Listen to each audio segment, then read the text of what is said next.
So I will call this meeting of the Pflugerville Library Board to order. First up, do we have any citizen communication this evening? Okay. We'll move on to the approval of minutes. Did everyone have a chance to look over the minutes from last meeting? And any questions? If not, do we have a motion for approval? I move to approve the minutes. And A second. Second. Perfect.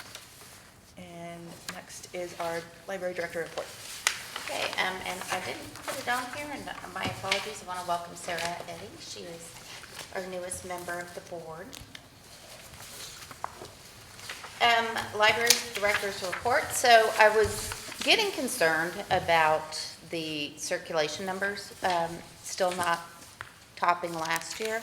But then I remembered we used to have something called automatic authors, and that was something through our integrated library system where people could sign up for it, and it would automatically put them on hold for these authors whenever anything new came out. Right. But we were having a lot of problem with people forgetting they did that, so they were getting these things checked out on their account, because when a reserve comes in, we automatically check it out, and it sends a notification to come pick it up.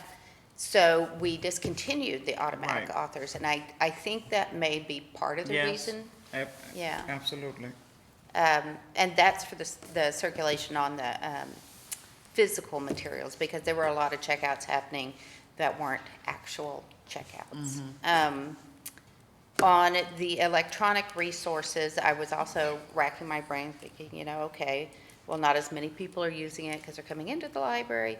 But also, we have a resource called TechShare, and that's for the state library.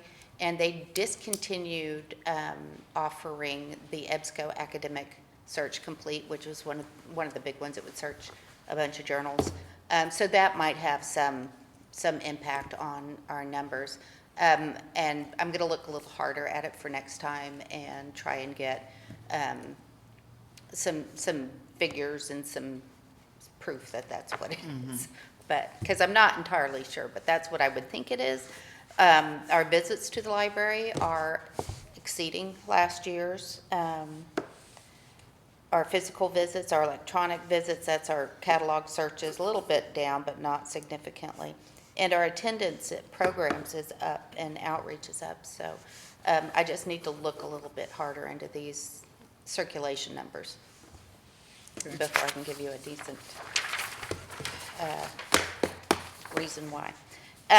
We had all our programs are going full swing. Winter pictures were a big hit. Families could come and pose in front of a backdrop, and we'll take pictures with their device. So that's always a lot of fun.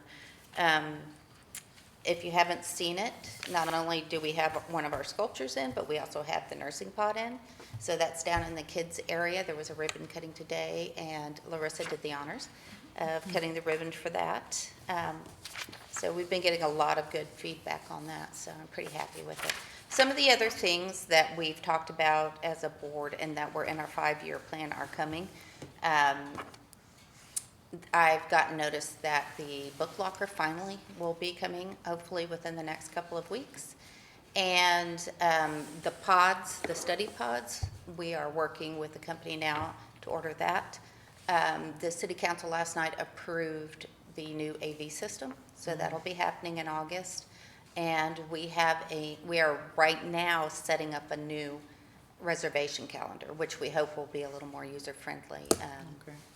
So that'll be coming also, probably in the spring. And that's all I have. Anybody have any questions?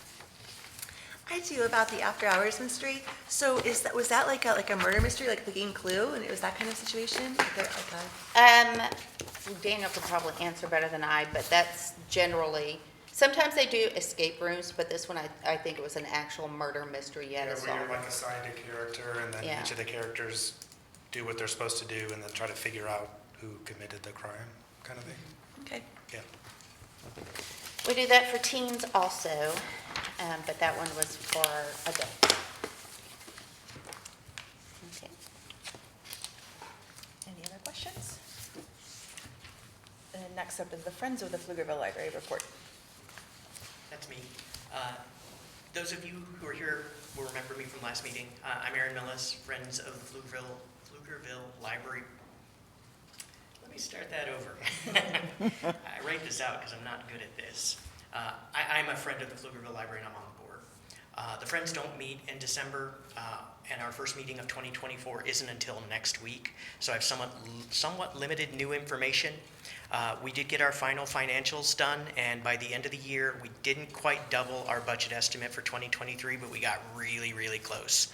Actual income came out to be 65% above 2023. It was a very good year.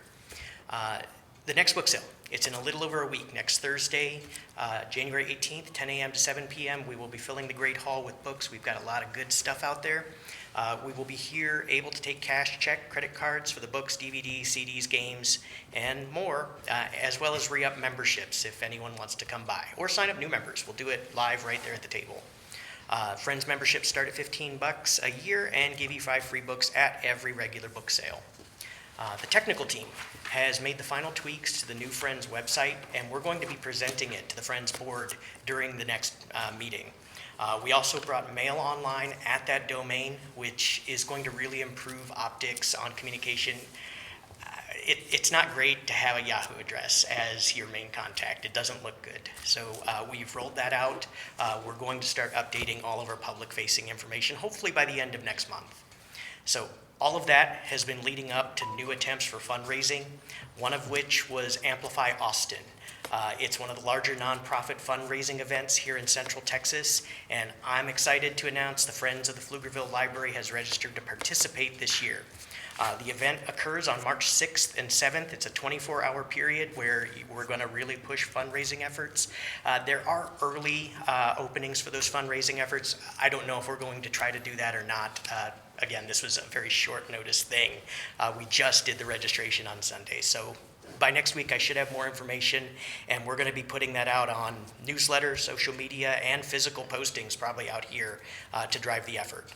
We're waiting to see if the library can amplify this, whether or not it's appropriate. We're going to wait and see. Our next meeting is going to be next week, January 16th, 4 p.m. here at the library, and it's open to all Friends members. We had no questions or communications you guys had from the last meeting, so do you guys have anything that you'd like me to ask, relay, or communicate with the Friends? Well, that's all I've got. Okay, thank you. Aaron just reminded me of one other thing for the director's report. March 7th, we will be a polling place for the primaries, so if you need to, please vote. I'm not going to ask if you need to vote. You do. You need to vote. And next up is discuss and consider action on election of officers. Okay, so every January, it's part of the ordinance that the library board, all boards and commission elect their officers for the year. Right now, Jillian is the chair, and Matt, who is out sick, is the vice chair. So I will entertain a motion to appoint somebody as chair. Anybody wants to make a motion? I make a motion that Jillian be reappointed as president or chair. Is there a second? A second. Okay. All those in favor? Aye. All right, congratulations. I'm turning it back over to you. So you have to do the vice chair part. Okay. And do we have a motion for vice chair, a nomination for vice chair? Can I self-nominate myself? You can. Okay. Okay, we have one for, do we have a second for Larissa?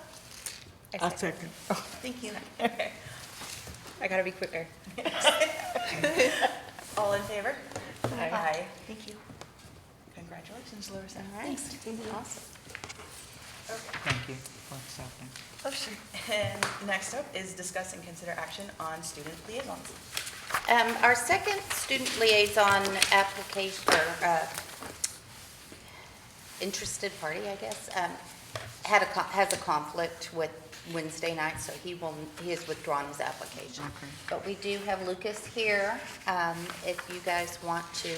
I had sent out their, or you got his application last time, so if y'all have any questions, do you want to ask Lucas? Is there anything extra that you'd like to share with the board beyond your application? Beyond my application, one thing I was going to mention was that I know that the post on the website said that it was 10th grade and up, and the only reason I applied, even though I'm a freshman, is because I just thought, well, the classes that I'm taking at school right now are actually sophomore and up classes. The only thing that's preventing me from skipping a grade is just because I don't want to graduate early. So that was the only reason why I thought it was okay for me to apply. We don't have a hard rule on being a sophomore. Okay. And within the term, he would be a sophomore anyway, so, yeah. Congratulations, that's a big achievement to be taking all those advanced courses. Thank you.